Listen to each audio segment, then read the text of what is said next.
नमस्कार मंडळी, ठरलं तर मग आजचा म्हणजे 15 जूनचा फ्रेश असा रिव्ह्यू तुम्ही माझ्या आवाजामध्ये ऐकत आहात. प्रेक्षकांनो, आजचा भागानं खूप इमोशनल आहे आणि फायनली आपण पाहतोय की सायलीचं बाळ अगदी सुखरूप आहे. आता आपण पाहतोय पुढे की सायली घरी आलेली असते आणि आता प्रतिमात्या हीच आपली आई आहे या भावनेनेच आहे ना सायलीला ना अगदी गदबदून आलेलं असतं. आणि ती आता प्रतिमात्या पहिल्यांदा जेव्हा ती सायली त्यांना भेटली होती तेव्हापासूनच्या सगळ्या आठवणी आता सायलीला आठवत असतात. जसं की पहिल्यांदा सायलीने मंदिरामध्ये प्रतिमात्यांना पाहिलेलं असतं, नंतर त्यांना घरी घेऊन येते तर प्रतिमात्या तिच्याशिवाय कोणाशीही बोलत नसतात, तिच्याच मांडीवरती झोपत असतात. नंतर सायलीला त्या स्वयंपाक शिकवतात आणि गोष्टींना तिला म्हणजे करून देतात. त्यानंतर सायली त्यांना कसं जेवण भरवते या सगळ्या गोष्टी आहेत ना सायलीला एक एक करून आठवणी आठवत असतात. आणि हॉस्पिटलमध्ये सुद्धा ना प्रतिमात्यानेच सायलीला रक्त देऊन तिचा जीव वाचवलेला असतो. आणि पुढे आपण पाहतोय की अशा असंख्य आठवणी ना सायलीच्या मनामध्ये गोंधळ करत असतात. आता सायली काय करते की पटकन आहे ना प्रतिमात्यांना घट्ट मिठी मारते. आता सुमनला काही कळतच नसतं. सुमन विचारत असते की सायली, अगं काय झालंय म्हणून तू एवढी शांत काय आहेस, काय झालंय तुला सांग बरं. तर सायली काहीच बोलत नाही, डायरेक्ट ना प्रतिमात्यांना घट्ट अशी मिठीच मारते. पुढे आपण पाहतोय सायली घट्ट मिठी मारते प्रतिमात्यांना आणि म्हणते, तुम्ही खरंच माझी आई असाल का हो प्रतिमात्या, खरंच मी तुमची छोटी तन्वी असेन का हो. असं आहे ना सायली असं मनात बोलत असते. आणि खूप छान म्युझिक दाखवले, अगदी इमोशनल. आजचा भाग खरंच खूप छान आहे, त्यामुळे तुम्ही टीव्हीवरती नक्की बघा. आणि हो प्रेक्षकांनो, तुम्हाला जर का मी दिलेला रिव्ह्यू आवडत असेल ना प्लीज चॅनलला सबस्क्राईब करा आणि लाईक करा. चॅनल मॉनिटाईज होण्यासाठी तुमच्या सपोर्टची खूप गरज आहे. आपले भरपूर प्रेक्षक असे आहेत जे डेली रिव्ह्यू पाहतात पण चॅनलला सबस्क्राईबच करत नाही, तर प्लीज चॅनलला सबस्क्राईब करा. आपण पाहतोय सुमन काकूला काही समजत नसतं की सायलीने अशी का मिठी मारली म्हणून, आणि सायलीला खूप आठवणी आठवत असतात. प्रतिमात्या म्हणत असतात, सायली काय झालंय ग, बोल ना माझ्याशी, अगं सांग ना बाळा, ऐक, हे बघ माझ्याकडे बघ बघ बघ माझ्याकडे बघ असं म्हणून आहेत ना प्रतिमात्या तिला म्हणतात बघ माझ्याकडे बघ आणि हां आता सांग बरं मला काय झालंय ते. पण बघा सायली काही बोलतच नसते. सायलीला फक्त आठवत असतं की रविराज म्हणालेले असतात ना, आज तू जी काही धडपड केली आहेस ना तर त्यामुळे ना असं मला ती केवळ एक मुलगीच आपल्या आईबापासाठी करू शकते आणि आमची नाळ खऱ्या अर्थाने तुझ्याशी जोडली गेली आहे, हे आम्हाला ना म्हणजे पुन्हा एकदा सिद्ध झाले असं हे रविराज बोलत असतात. आणि प्रतिमात्या म्हणतात, तुला सुद्धा असंच वाटते ना बाळा. हा सीन आता सायलीला आठवतो आणि आता सायलीना काही बोलताना चक्कर येऊनच खाली पडते. आता प्रतिमात्या म्हणत असतात, सायली काय होतंय ग कुसुमताई. सुमन काकू सुद्धा म्हणते आणि सायली अचानक आहे ना अशी जमिनीवर कोसळते. आता प्रतिमात्यांना काही समजत नसतं. त्या म्हणतात की पहिल्यांदा पटकन ना पाणी घेऊन ये. आता सुमन काकूंना पाणी घेऊन येते, सायलीच्या तोंडावर मारते पण सायली अजूनही बेशुद्धच असते. आणि आता सगळेजण प्रतिमात्या म्हणतात की चल आपण हिला ना आत बेडवरती म्हणून घेऊन जाऊया आणि तिला आतमध्ये नेतात. आता आपण पाहतोय पुन्हा पुढचा सीन. इकडे आपण पाहतोय सचिनने ना बोर्डवरती 4 फोटो चिटकवलेले असतात, म्हणजे सायली, कल्पना, अस्मिता आणि प्रतापराव. आणि म्हणत असतो, प्रियाने माझ्या हातात दिलेला हा बॉम्ब खरं तर कल्पनापर्यंत पोचायलाच हवा असं सचिन म्हणत असतो. कारण तीच सगळ्यात अगोदर आहे ना वीक पडेल. स्वतःच्या नातवंडाला ती स्वतःपासून कशी दूर ठेवू शकणार ना असं सचिन म्हणत असतो.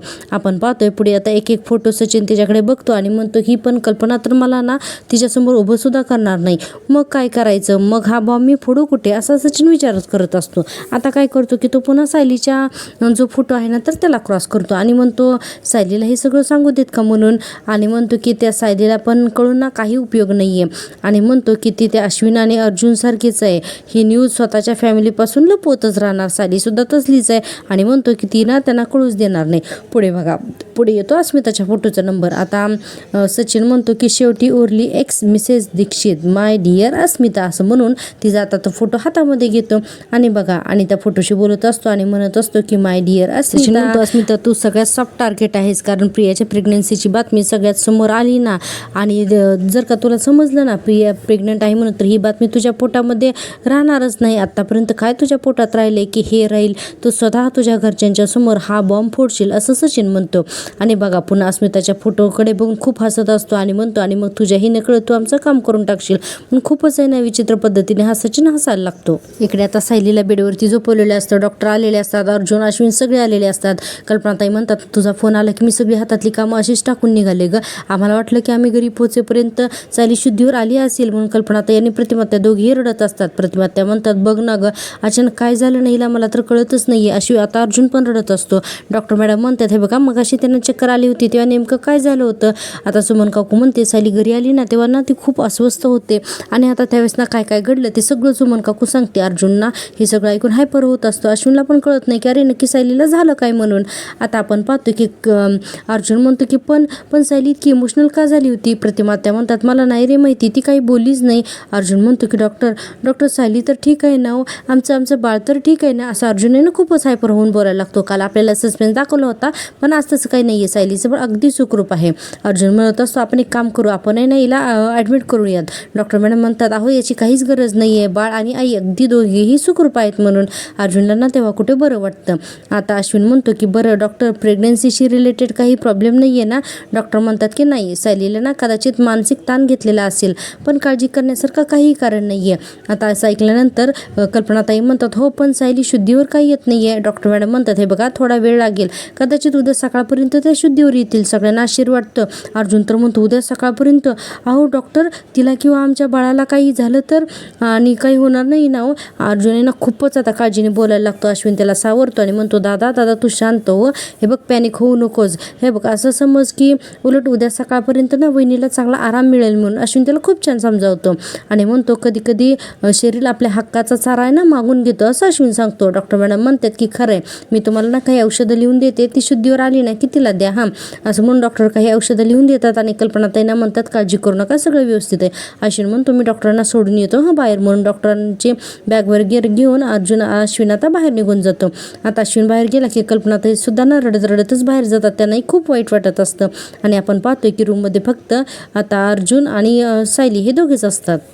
इकडे अस्मिता आणि चैतन्य भेटतात. अस्मिता म्हणते मी त्या जॉबसाठी ना परफेक्ट होते.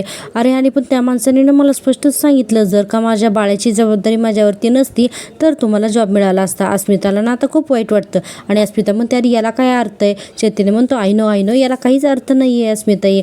पण अगं लाईफ इज नॉट फेअर. अगं प्रत्येकजण नोकरी देण्याअगोदर आपला विचार करतोच ना. या कंपनीने सुद्धा तेच केलं. अस्मिता म्हणते अरे तेच तर मी म्हणते ना की याला काय अर्थ आहे.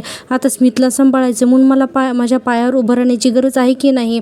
आणि आता स्मितमुळेच मी ते करू शकणार नाही आहे आणि कारण त्याची आता काळजी घ्यायला त्याचा बाप अवेलेबल नाही आहे असं स्मिता म्हणत असते.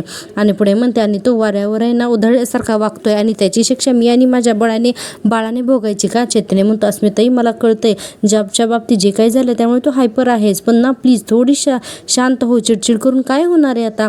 आणि अस्मिता खूपच चिडचिड करत असते. आपण आता पाहतोय पण इकडे अर्जुनचं सीन. अर्जुनला काही बाई फारच वाईट वाटत असतं. आता सायलीला काही झालं नाही असं डॉक्टरने सांगितलं पण तरीही अर्जुनला हे काही सगळं पटेना. आता तिच्या उशीशी बसून राहतो, तिच्या डोक्यावर काय हात ठेवतो, तिच्या हातात काय हात घेतो आणि आता रडायला लागतो. आता हे सगळं प्रतिमात्या आणि कल्पनाताई हे दोघी जणी सुद्धा पाहत असतात. अर्जुन खूपच इमोशनल झालाय. त्याला अर्थातच त्याच्या बायकोची आणि त्याच्या बाळाची खूप काळजी वाटत असते. अर्जुन म्हणत असतो आता सायलीचा हातात घेऊन म्हणतो बायको आज मी तुझी कॉल उचलले नाहीत म्हणून एवढी रुसलीस का गं माझ्यावर. उठ ना गं बायको, उठ ना गं, काहीतरी बोल ना गं माझ्याशी प्लीज म्हणून अर्जुन खूपच रडायला लागतो. आता हे बघून आहे ना प्रतिमात्या आणि कल्पनाताईंना खूप वाईट वाटतं. अर्जुन म्हणतो हे बघ तू हवं तर ना माझ्यावर रागव, बोल, भांड माझ्याशी, तू काही कर पण तू उठ ना गं, फक्त बोल ना माझ्याशी. आता सुमन काकू म्हणते अर्जुन हे बघ डॉक्टर म्हणालेत ना की काळजीचं काही कारण नाही आहे म्हणून. अरे मग तू शांत हो ना अगोदर असं सुमन काकू म्हणते आणि अर्जुन खूपच एकसारखा रडत असतो सायलीचा हातात घेऊन. इकडे पाहतोय आपण चैतन्य आणि अस्मितासाठी ना कॉफी येते. आता चैतन्य थँक्यू म्हणत असतो आणि आता अस्मिता म्हणते चैतन्य तुझा लाईफ पार्टनर जेव्हा तू निवडशील ना तेव्हा निवडताना ना नीट विचार करून घे हां. काय ना की मी आणि अश्विनी जी चूक केली ना तर ती तू चूक करू नकोस हां असं अस्मिता सांगत असते चैतन्यला. आणि म्हणते कधी कधी ना चैतन्य मला अश्विनीची खूप काळजी वाटते रे. अरे आता तर ना त्याच्या चेहऱ्यावरचं स्माईलसुद्धा गायब झालंय. चैतन्य म्हणतो अस्मिताई अगं तू काय मुद्दाम ठरवून तुम्ही असा पर्याय निवडलात का. अगं त्या वेळेला जे घडलं ते तुमच्या हातात नसतं काही कधी वेळेस काय हरकत आहे त्यात. आणि हे बघ मला खात्री आहे की तुम्ही दोघंही ना याच्यातून बाहेर पडाल आणि तुला ना नोकरी सुद्धा मिळेल. आता अस्मिता म्हणते कशी मिळेल रे मला नोकरी. अरे मला जर का घराच्या बाहेर पडायचं असेल ना तर मम्मानी स्मितला सांभाळायला हवं ना. पण तसं नाहीच आहे. मम्मा तर हेच म्हणते की स्मितला घरी ठेवून घराबाहेर पडायचं नाही म्हणून. आणि पुढे म्हणते हे बघ तुझी सगळी जबाबदारी आम्ही घेतो पण तू घराबाहेर जायचं नाही असंच सारखी मम्मा म्हणते. अरे चैतन्य पण मला हेच तर नको आहे ना. चैतन्य म्हणतो मग तू अस्मिता असं का नाही करत आहेस? हे बघ तू असं काहीतरी काम कर जे तुला घराबाहेर न पडता सुद्धा करता येईल म्हणून. आणि हे बघ एखादं स्टार्टअप उघड, म्हणजे बघ ना, हे बघ तू घर बसल्या काम करू शकशील असं काहीतरी आपण काम केलं तर. अस्मिता म्हणते पण असं काही काम करता येईल मला, म्हणून विचार करायला लागते. आणि म्हणते अरे मला तर ना काही समजत नाही आहे चैतन्य. म्हणून आपण शोधू येत ना काय ते सापडेल. इतक्यातच आहे ना अस्मिताला सचिनचा मेसेज येतो की मला तुला भेटायचं आहे म्हणून. आणि चैतन्य म्हणतो काय झालं गं, कोणाचा मेसेज आहे? अस्मिता म्हणते की नाही कोणाचा नाही आहे म्हणून. आता बघा पुन्हा ना चैतन्याला फोन येतो आणि अश्विनचा फोन असतो. अश्विनचा फोन आला की लगेच चैतन्य काय असा म्हणतो आणि मग लगेचच म्हणतो की बरं ठीक आहे मी आलोच म्हणून. आणि कधी झालं हे सगळं? आता बघा चैतन्य जातो पुन्हा सायली आणि अर्जुनकडे. इकडे आपण किल्लेदारांच्या घरातला सीन पाहतो. इथे प्रतिमात्या, सुमन काकू आणि कल्पनाताई या देवी आई समोर येऊन हात जोडत असतात. आता प्रतिमात्याने गणपती तामणामध्ये घेतात आणि वरून पाणी घालतात. कल्पनाताई हात जोडून म्हणतात देवा माझ्या सायलीला ना लवकरात लवकर बरं कर. आणि म्हणते की आणि कल्पनाताई म्हणत असतात की तिला आणि तिच्या बाळाला ना सुखरूप ठेव. सायलीची तुझ्यावर खूप श्रद्धा आहे त्यामुळे प्लीज तिला ना सुखरूप ठेव असं कल्पनाताई हात जोडून म्हणत असतात. इकडे आपण पाहतोय अर्जुन अजूनही सायलीचा हातामध्ये घेऊनच रडत बसलेला असतो. आता चैतन्य आणि अश्विन दोघेही रूममध्येच असतात. अर्जुन म्हणत असतो सायली उठ ना गं सायली. आणि चैतन्य आता अर्जुनच्या जवळ जातो आणि अर्जुनला सावरत असतो. आणि अर्जुन खूपच रडत असतो सायलीकडे बघून एकसारखं. अश्विन पण तिथेच उभारलेला असतो आणि अर्जुन कोणाचंही ऐकत नसतो. कंटिन्यू सायलीचा हातात घेऊन तिथेच बसलेला असतो. इतक्यातच काय होतं की सुमन काकू आतमध्ये येते आणि सुमन काकू देवी आईचा अंगारा लावते सायलीला, तिच्या डोक्यावरून हात फिरवते आणि मग आता रूममधून निघून जाते. इतक्यातच आपण बघतोय ना अश्विनला रविराज काकांचा फोन येतो आणि रविराज का म्हणत असतात की मी येतो. तर अश्विन म्हणतो नाही घाई नाही येण्यासारखं काही कारण नाही आहे, सायली वहिनीला बरं वाटेल, तुम्ही ना नका काळजी करू असं अश्विन फोनवर सांगत असतो. आणि म्हणतो हो मी डॅडना सुद्धा ना हेच सांगितलं की तुम्ही घाईने येण्याची काही गरज नाही, म्हणजे तुम्ही नाही आलात ना तरी चालेल म्हणून असं अश्विन फोनवर बोलतो. आणि म्हणतो की ठीक आहे चालेल असं म्हणून फोन ठेवून टाकतो. आता अर्जुन सगळा म्हणत असतो तुम्ही आता सगळ्यांनी जा आणि आराम करा. कल्पनाताई म्हणत असतात अर्जुन मी थांबते नाही ते. अर्जुन म्हणतो की मम्मा मी आहे नाही त्याने काय लागलं तर मी सांगेन ना तुम्हाला, प्लीज तुम्ही जा आणि प्लीज कुणी जागेही राहू नकात. आता अश्विन काय करतो की अश्विन आता अर्जुनच्या जवळ येतो आणि म्हणतो की दादा हे बघ तू काळजी करू नकोस. ठीक आहे आम्ही ना रात्रभरात तुला काही वाटलं तर मला बोलव. आता आम्ही निघतो आणि काळजी घ्या असं अश्विन सांगतो. आणि म्हणतो कल्पनाताईंना की मम्मा चल आपण दोघेजण आता घरी जाऊयात म्हणून. कल्पनाताईंना काही जाण्याची इच्छा नसते, त्यांना तिथंच राहायचं असतं. पण अश्विन म्हणतो की मम्मा नाही चल आपण आता घरी जाऊयात म्हणून. आणि अश्विन कल्पनाताईंना तिथून घेऊन जातो. त्याचबरोबर आता चैतन्य, अश्विन, प्रतिमात्या आणि चैतन्य आणि अश्विन हे सुद्धा दोघेजण बाहेर पडतात. आता आपण पाहतोय सगळे गेल्यानंतर प्रतिमात एक छोटीशी गणपतीची मूर्ती सायलीच्या बेडजवळ असलेल्या टेबलवर ठेवतात आणि हात जोडून म्हणतात की बाप्पा सायलीची ना तुझ्यावरती खूप श्रद्धा आहे आणि तिला ना लवकरात लवकर बरं कर असं प्रतिमा त्या गणपती बाप्पासमोर हात जोडून म्हणत असतात. आणि आता सुमन काकू म्हणते की वहिनी आपण पहाटे पुन्हा येऊन बघूयात ना सायलीला, तोपर्यंत सायलीला शुद्ध आली असेल, चला आपण जायचं का बाहेर म्हणून ना सुमन काकू प्रतिमात्याने घेऊन आता बाहेर निघून जाते. आणि पुन्हा अर्जुन आणि सायली दोघेच रूममध्ये असतात. आणि आता तिथे टेबलवरती छोटी गणपती बाप्पाची मूर्ती ठेवलेली असते, हे अर्जुनने पाहिलेलं असतं. आता आपण पाहतो की अर्जुन म्हणत असतो की सायली मला ना तुझ्यापासून दूर राहण्याची सवय नाही आहे ग बायको. आणि म्हणतो प्लीज उठ ना ग बायको म्हणून पुन्हा रडायला लागतो.